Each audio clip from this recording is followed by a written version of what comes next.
Welcome back to the FantasyLabs podcast. This is Bryan. I am here with Jay Persson, who I used to podcast with all the time, and now I guess we're just getting back into it, I guess.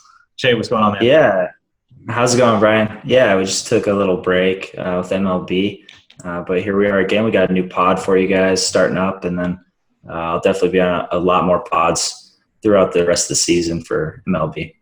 Yep, sounds great. So the subject of this podcast is going to be contrarianism in MLB tournaments specifically, and sort of want to take a moment to talk about a sort of mini-series podcast, I guess you could call it, that Jay and I are going to do over the next couple weeks, several weeks. It'll kind of just depend on how many weeks we can just sort of think of new ideas to do them, and we could potentially do this for NBA and NFL, I think, as well. So, but we're going to start with MLB. Basically, what we're going to do is Jay and I are going to pick a tournament on Wednesdays for the next several weeks. It's going to either be on DraftKings or FanDuel, and we'll pick it on Wednesdays. And it's going to be, each week is going to be a different entry-level buy-in. It's going to be a different amount of people in the contest. And the idea is to sort of talk about how to approach a tournament, how to be contrarian, the differing levels of contrarianism. Because obviously, and one thing that we'll talk about in this podcast is, you should be contrarian in different ways depending on the tournament. And we want to give very practical advice. And we thought the best way to do that was to actually pick a tournament, sort out the data, and then talk about what worked, what didn't work, how to be contrarian, and what exactly it meant in that particular tournament with that entry-level buy-in, whether it's low stakes or higher stakes, whether there's 100,000 people or whether there was only 200 people, and get very practical with you guys. So that's what we're going to do. Jay, you excited for that? Yeah, I'm pretty pumped. We have a slew of good tournaments on Wednesdays anyways, those late slates. So we'll have a lot of different tournaments to choose from. Some are like 8-game slates, some are 14. We have a good mixture. We'll go through all the buy-in levels for you guys. Yeah, really kind of break it down, analyze a lot of the data, and go through a lot of different strategies that I think will help. Yep. So the plan is to pick that tournament on Wednesday. We'll break it down. It'll take us a little while to break it down and pull all the data and to do all that. So we'll probably put it out Friday mornings for you guys. But we'll do that over the next couple of weeks and pick a new tournament. I think it's going to be really good. This first podcast, though, I sort of want it to be an overarching, just a broad intro into contrarianism in MLB. What it means, different ways to be contrarian. There's the phrase in DFS, which is contrarian or stupid, and that's, you can definitely be contrarian, you can definitely be stupid. And it really depends on the buy-in. I mean, we've talked. I did a Millie Maker podcast about PGA with Pete, CSU Ram 88 a couple of weeks ago when we were breaking down the U.S. Open, and we sort of agreed that in a situation like that, in a tournament like that, where you have hundreds of thousands of contestants, it's sort of impossible to be stupid. Especially in PGA, where there's every golfer is viable. Unless you're taking all men golfers and not using your salary. The point is that it's easier to be stupid in certain tournaments, and it's easier to not be and to be generally optimally contrarian, I guess, in other tournaments. So we're going to talk through this. I've compiled 10 ways to be contrarian or stupid or whatever you want to call it. I'm going to pitch them today. Jay, we're going to talk through them and just what it means to be contrarian, whether those are viable options, what sort of tournaments you might want to do those in. And then those are going to be the sort of strategies that we talk about over the next month or so. You ready to jump in, Jay?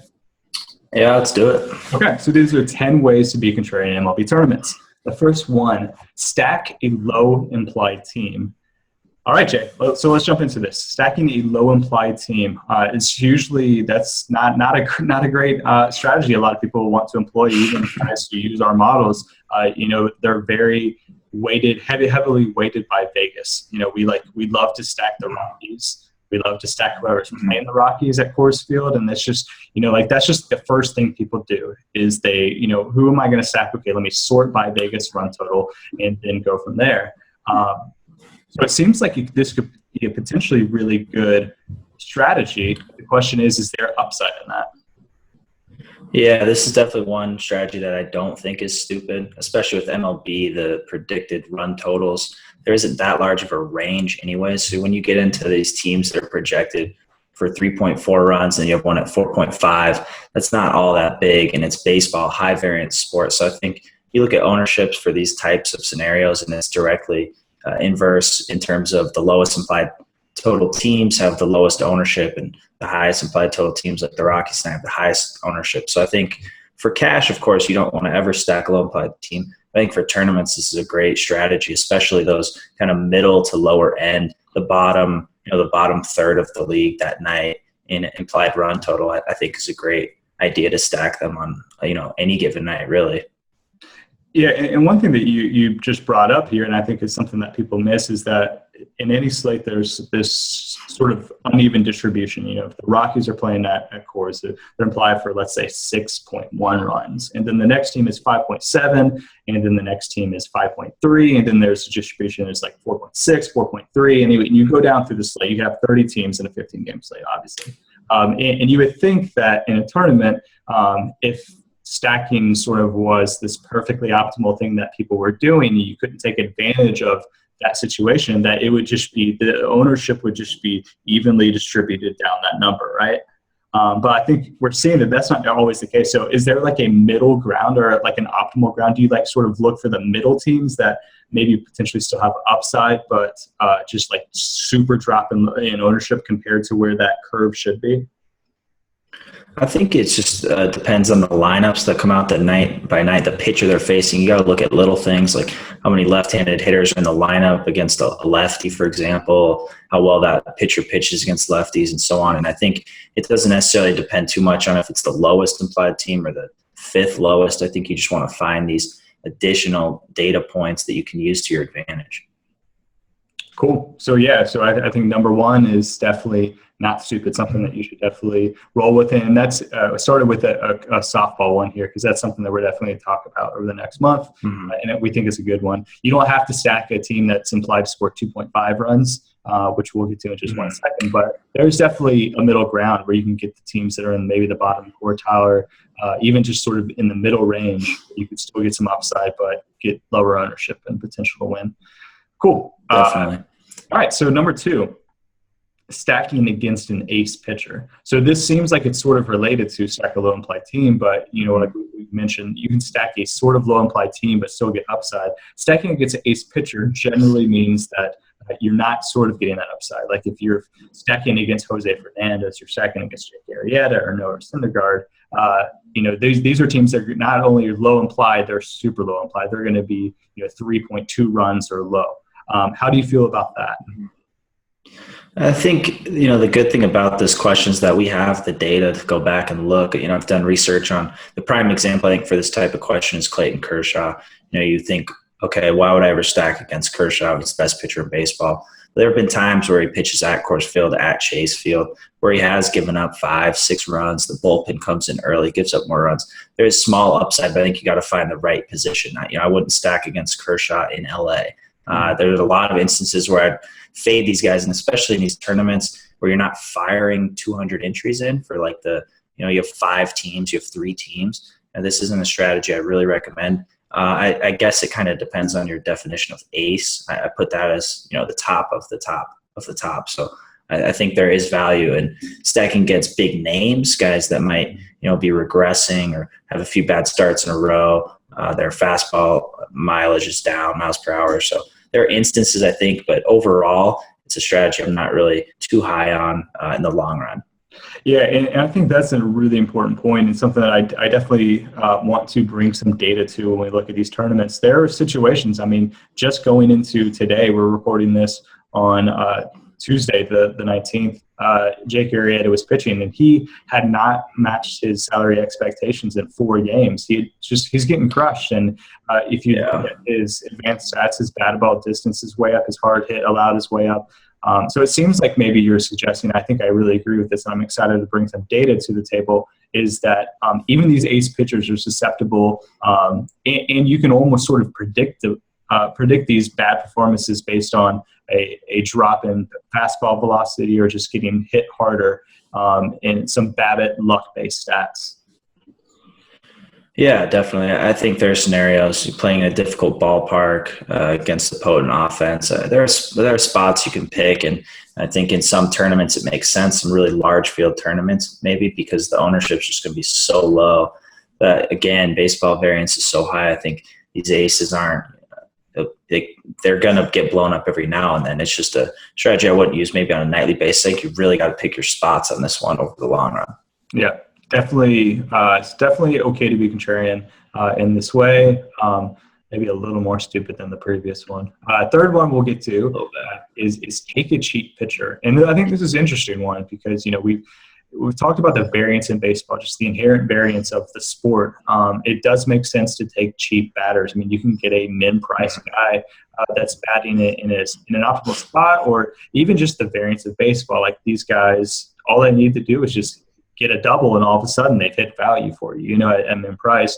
Whereas these pitchers, since they're pitching over a larger sample, it's sort of hard to get on the right side of that variance. So taking a cheap pitcher seems a little trickier. What are your thoughts on it?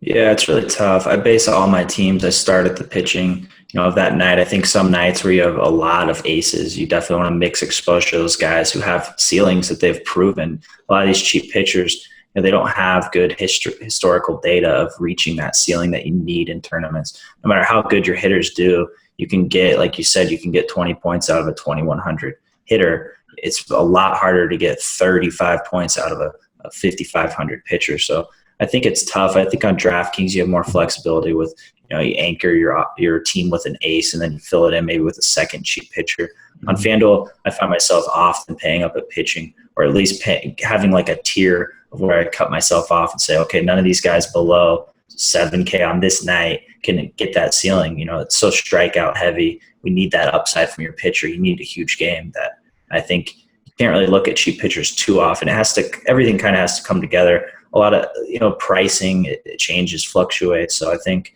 some of these cheap pitchers are rookies. They come in with a pitch count. It's just a lot of downside and not too much upside. And I think one thing that's important is that, for example, I was looking at a tournament, like the big $3 FanDuel tournament. The guy who won and took down, I don't know what top prize is, like $12,000, $15,000 on the bigger nights on FanDuel. The winning lineup in one of these a couple days ago had a guy who had 0 points as a batter. And that can happen. Like if the rest of your lineup goes off, like you can afford to take a guy. Maybe that's not going to happen often where you get a guy that hits 0 and you still take down a tournament. But you can afford to take a guy who doesn't do as well as perform. But on FanDuel, like if you take a low salary pitcher and he doesn't do well, like you're done, right? Mm-hmm. Yeah. Yeah, it's really rare. I mean, I've seen duds from pitchers and they still win tournaments, but it's not something I think over the long run is going to help you if you always take cheap pitchers. It's not like quarterbacks, for example, where you can spend down on QBs pretty easily. Yeah, for sure. And it definitely depends on what site you're on. FanDuel versus DraftKings. Mm-hmm. There's a lot of and we'll get into this one more given when we break down these slates and look at pricing, and it's pretty dynamic. So. Yeah, and we'll definitely talk about this because it'll when we break down a DraftKings lineup, it'll definitely come up because I think you definitely afford to take a cheaper pitcher more than you can on FanDuel, like you mentioned. Yeah. Okay. Next one, and this one is sort of this is the most interesting one, I think, and I think it's going to potentially qualify as a stupid one, but I've actually seen people talk about it, and I've seen people even do this in really, really small slates. And that's something that we can do in a podcast as well. Coming up is a small slate tournament. And I think that sort of changes the way you can be contrarian. And this way is take a relief pitcher / take a batter not playing. And the example that, I think was famous a couple of weeks ago was Kike Hernandez, who was mispriced at, $220 on FanDuel. He ended up playing, but it just sort of brought a general strategy question to the forefront of the community over that day of, if he doesn't play, do you still play him? Is that the optimal play in a tournament? Which sort of has made me think about it. And even pitch hitters. I know that there's guys who've even mistakenly taken a pitch hitter. So this idea of playing a player who's not going to play is either a way to be contrarian or to give you salary relief like Kike, or just in general. I'm curious your thoughts on this, because I do think it's probably the most interesting one, yet it might be the most stupid one. Yeah, I think it's pretty stupid overall. I would never consider taking a relief pitcher. For example, I think the Kike thing was very interesting. I actually believe that the ownership with him not playing would have been higher than the ownership with him playing, because then you had so many guys flip-flop and say, oh, everybody's going to play him. And his ownership was very mispredicted. I mean, people thought it was going to be way higher. I think it was like 20% or something, 18%, I think, in those tournaments. Yeah. And he was 220. So he actually put down some jelly beans that the winning lineup of the Slam would not have Kike. But it did. It was the only one in the top 10 that had him. I think the rest of the team just went psychotic. I don't think it would have mattered if Kike, like, it was just a stack that went off and everybody hit a home run. And so I think it's interesting. I think the Kike, but that's something that I don't think will happen again. I haven't never really seen a pricing mistake like that, honestly. So it's hard to kind of say if that's going to happen again. I think the interesting thing is on DraftKings taking a relief pitcher or whatever as your second pitcher. And I just don't see it because, like you said, hitters, it's so volatile. You can get points from hitters. You don't need to save that much salary. I guess maybe if you have like Kershaw and Scherzer on the same slate and you have a pinch hitter who's mispriced or whatever, then you could maybe think about it. But I think a lot of it plays into the stupid category. Yeah, I guess especially if you think that Kike is going to be that highly owned, then I think it's smart to fade him. Yeah, that's definitely fair. I guess maybe a situation where like a 2-game slate and like maybe Kershaw versus some bad pitcher on one side and Scherzer versus one bad pitcher on the other side, and you just I don't know. Like, yeah. I don't know the exact situation, but like the very, very small slate, I'm not saying it's not stupid because I agree with you. I'm just sort of trying to play devil's advocate. Is there ever a time when taking a relief pitcher to get the salary relief? I agree with you.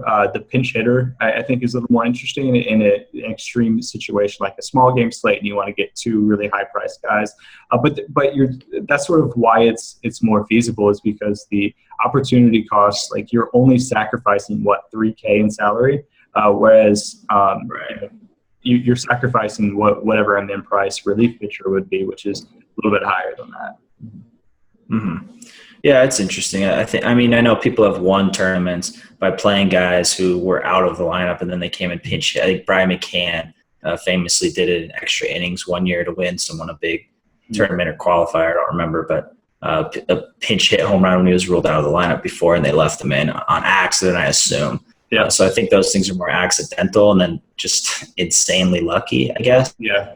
For being that stupid, I guess. But I think the only way it'd be a viable strategy, I think, is on these short slates when you have guys just such high ownership and you're really trying to get first place and just hoping for that very small chance that your pinch hitter actually does pinch hit and actually does hit a home run in his likely one at bat. Yeah, you'd have to be in a really small slate in a really huge tournament, and those just don't come about very often. So we'll put you gotta get really lucky. Yeah, really lucky. Yeah. So I think when you combine all of those things, it's not a great strategy. We'll put that in the stupid category for now. All right, let's move on. Take bottom of the order hitters is my next one. It's number 5, and I actually think that this is a really interesting strategy. It might be my favorite of the ones that I have listed here. And it's something actually that I wrote about in an article recently, and I sort of want to bring this up because I do think it's a inefficiency in MLB DFS right now. I think that when people just sort of blindly stack a 1 through 5 on DraftKings or 1 through 4 on FanDuel, you're making an assumption, and I think that it's an assumption that's not correct. And the assumption that you're making is that MLB managers correctly put their guys in the lineup. Like, if you're going to blindly stack 1 through 5, blindly stack 1 through 4, you are assuming that MLB managers always put their best 5 hitters in those spots, or the best 4 spots on FanDuel. And I think that we have seen in a lot of cases that that's just not how it works.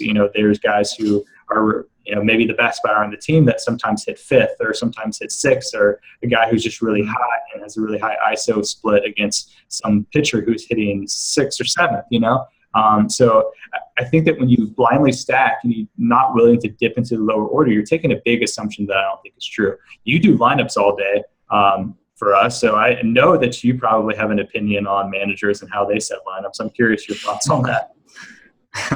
Yeah, some are really, really bad. But yeah, there's certainly value. Some teams don't have value. They put like a weak hitting shortstop, Ibar at the end of the lineup. Some guys you just really never want to touch, honestly. But you have like Pedro Alvarez who can hit home runs. You have Jackie Bradley Jr. who hit at the bottom of the lineup most of the season. Yeah. The Red Sox, I mean, even Bogarts was down there. So I think Rajah Davis for Cleveland. You have a lot of guys at the bottom of the lineup. Even when Billy Hamilton hit near the bottom, that present upside that I think people do write off kind of quickly, that they're scared they won't get that fourth or fifth at bat upside, but they still have upside in their at bats that they have, especially at reduced ownership. So I think there's a ton of value to take bottom of the order hitters. And then I think it's very important to stack bottom of the order, or even start with these American League teams, maybe start with the 9-hitter and then go 1 through 4 on DraftKings, for example, kind of stuff like that to get a bit contrarian. You still string together the correlation of runs, hits, and RBIs.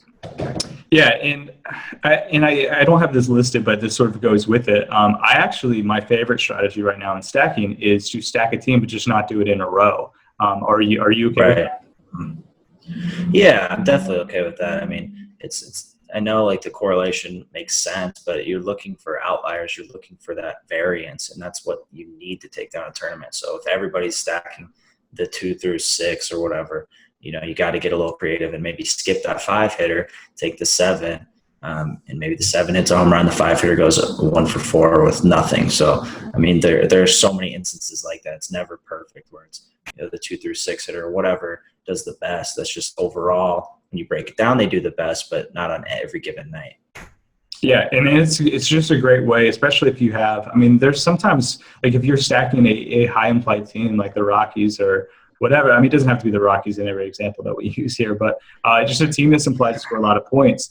Really, a lot of those guys are going to be viable. And oftentimes when they're projected to score a lot, it's either because of the venue they're playing at, or it's because they're playing against a good pitcher, or against a bad pitcher rather, or they're just in a really good spot. And that means that typically, maybe not the 8 or 9 guys, but oftentimes the top 6 at least are all very viable players. And sometimes if those guys are better than their lineup order indicates, if they have a really good ISO, it makes sense to maybe skip the number 1 guy, or maybe skip the number 2 guy, go 1, 3, 4, 5, 6 or something, because you're still getting just as much upside in that lineup. You're just getting a unique version of it, I think. So that's definitely one of my favorite ones, and we'll talk more on that because that's going to be a really interesting strategy. Number 6, and we'll keep on moving through these pretty quickly. Don't stack. So this is going to be one that I think is a little debated. I'm curious your thoughts on this one. I think I have a pretty firm stance on it. Yeah, I'm pretty big on stacks. I'll always have at least some exposure to stacks. I guess if I'm making a lot of lineups, I can make some lineups without stacks. But in general, I really like that correlation. It's very hard to pinpoint exact guys who are low owned. A full team of them, to be exact, than to kind of get a stack and then hit on your other players. You pick 3 hitters, like Trout the other night was like 3%. If you pair him with a stack that went off, then you're looking good. So I think it's a lot more difficult to kind of just go all individual.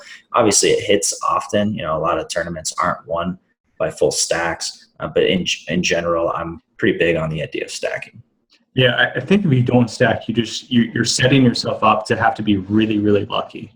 It's not the luck or skill thing. It's just when you don't stack,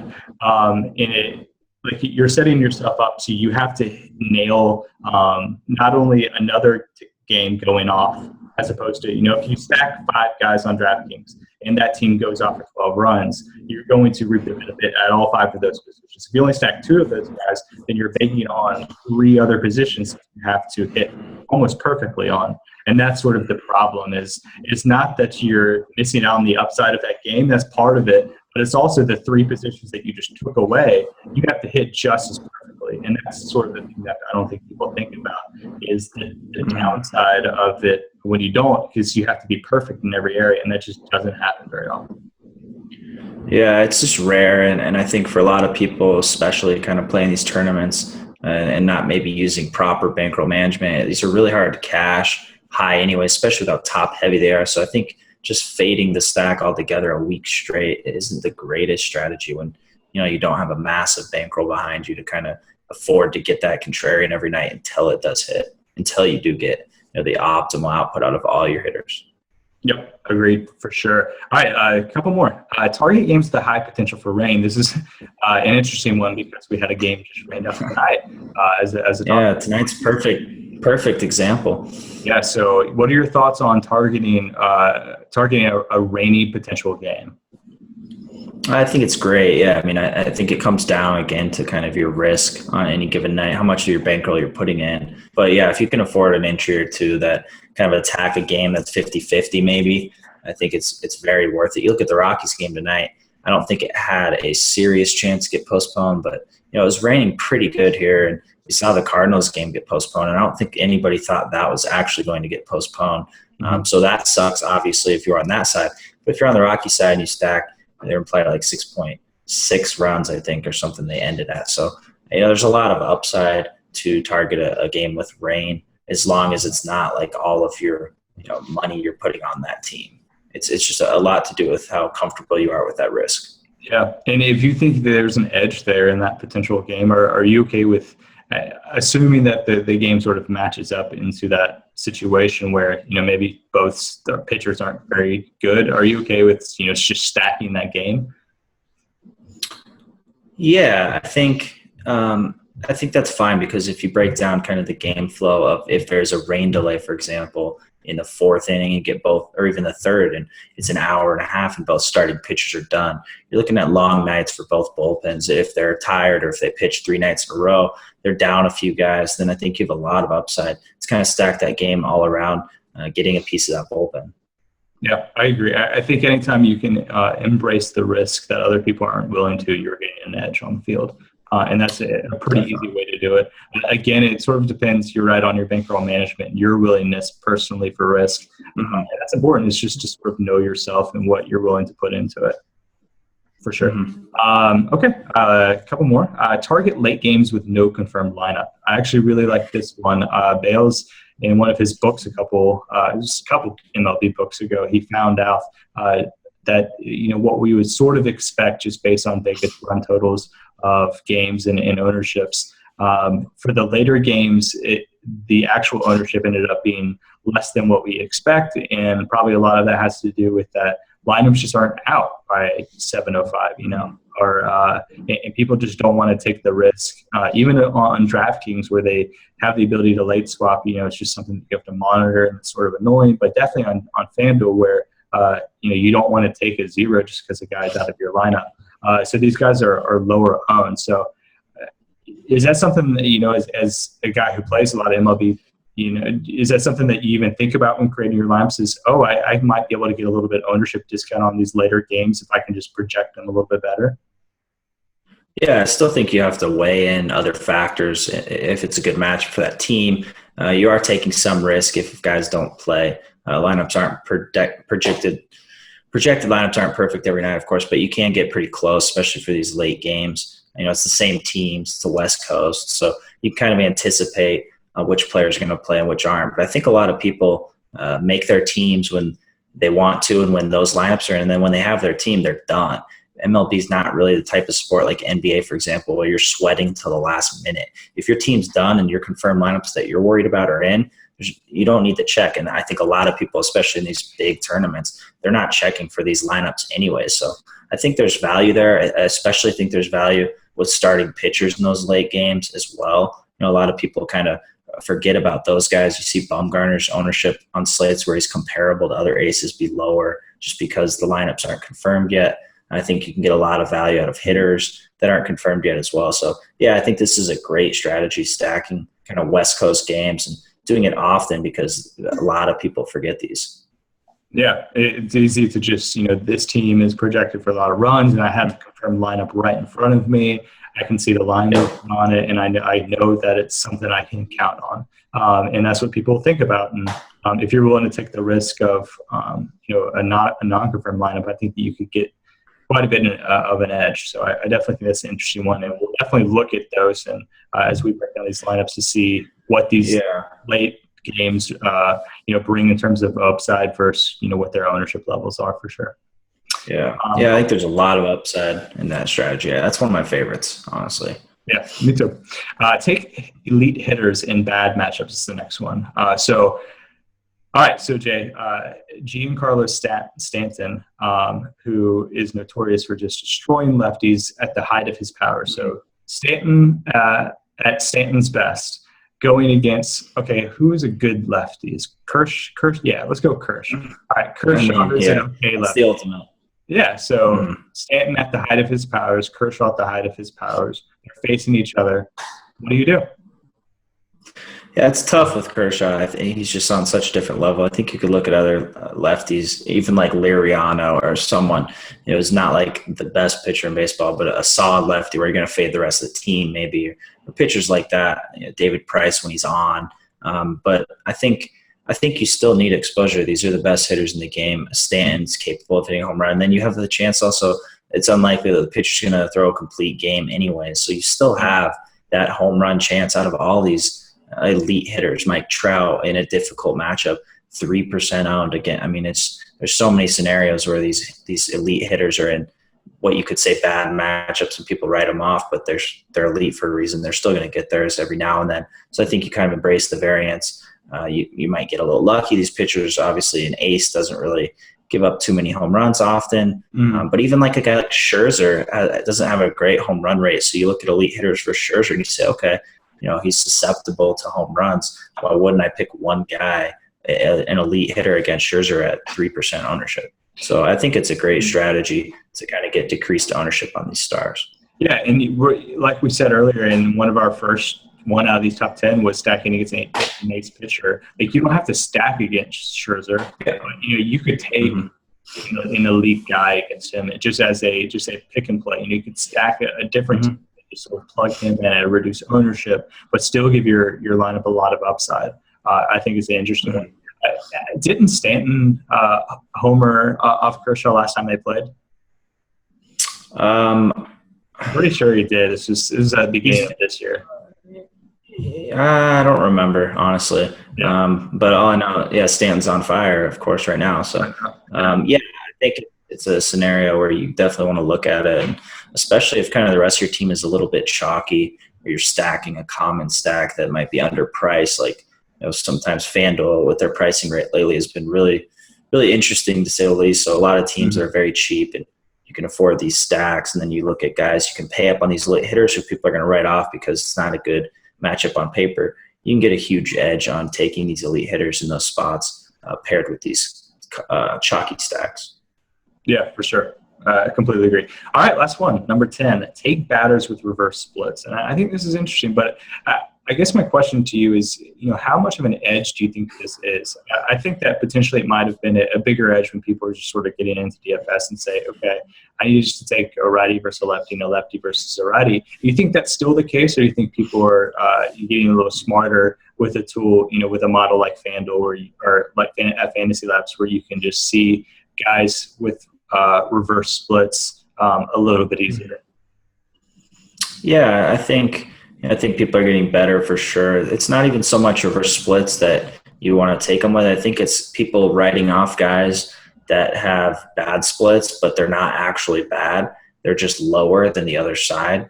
Like a righty versus a righty, for example. They're still good, but they might show up as red because they're not as good as them versus a lefty. And I think that's a scenario I definitely want to take advantage of a lot. I don't like, in tournaments only taking platoon guys or, the guys with the edge against that handedness. So I think there's a lot of value in tournaments kind of thinking, okay, what is everybody else thinking? Oh, this guy's Jason Worth versus a lefty or whatever. All these guys that smash versus certain handedness. I think you can go guys facing the same handedness and get a lot of value out of that.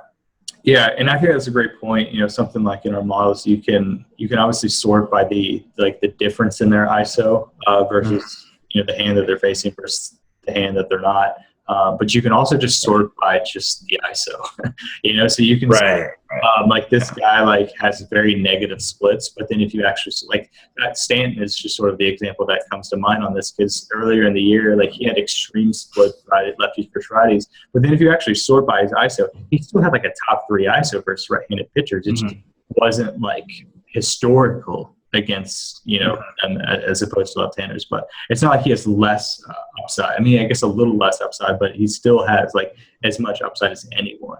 Yet you're just getting him at such a good in terms of So I like getting value in that. I think decreased ownership out of a lot of people just looking on the surface and picking platoon players who just have everything going for them. But in these large tournaments, that's what people are looking at, and that's what's easy to spot. You look for the guys in optimal situations, and that's likely who majority of the people are going to play. So I think you got to find your edges. And we just went through 10 ways, I think, where you can find contrarian plays where you're not just burning your money in these tournaments. Yep, exactly. And we'll go through these more in depth with very practical data and examples of what we mean, because I think that's going to be important. It's really just sort of hard to talk about being contrarian in general. It just depends on what tournament you're in, depends on what your entry level is. It depends on just so many factors, and it's sort of hard to separate all these factors in the tournament you're in. So we're going to do our best to give actual practical data on a weekly basis and really show what we mean, as opposed to just talking abstractly about this is a cool idea. So we're going to do that. Right. Yeah, I'm excited, man. Can't wait. We have a lot of good tournaments. We're really going to break these down to analyze a lot of data, and pick out the best strategies that we come across, break down some of the winning lineups, people with mass entering tournaments. We can look at how they did and what strategies some of the best tournament players in DFS used. There's a lot of ways we can go about it and kind of highlight our tools and use ways with our multi-entering tool that we can help you guys use to make optimal lineups and the chance that you cash these tournaments, hopefully. Exactly. All right. So we'll end this podcast there, but those are 10 interesting ways to be contrarian. And we're going to talk about those definitely in depth in practical ways. Starting this Wednesday, we're going to pick a tournament in a couple of days. It's Tuesday, so we're going to pick one for tomorrow. And then we'll break it down on Thursday and have a podcast out to you on Friday. So, Jay, thanks for coming, man. I'll talk to you in a couple of days, and hope you guys join us for the next podcast for our first tournament. Who knows what it's going to be, whether it's going to be a big tournament or a small tournament, low stakes, high stakes. I guess you'll have to tune in to find out. Yep. See you guys Friday. All right. Talk to you guys later. Bye.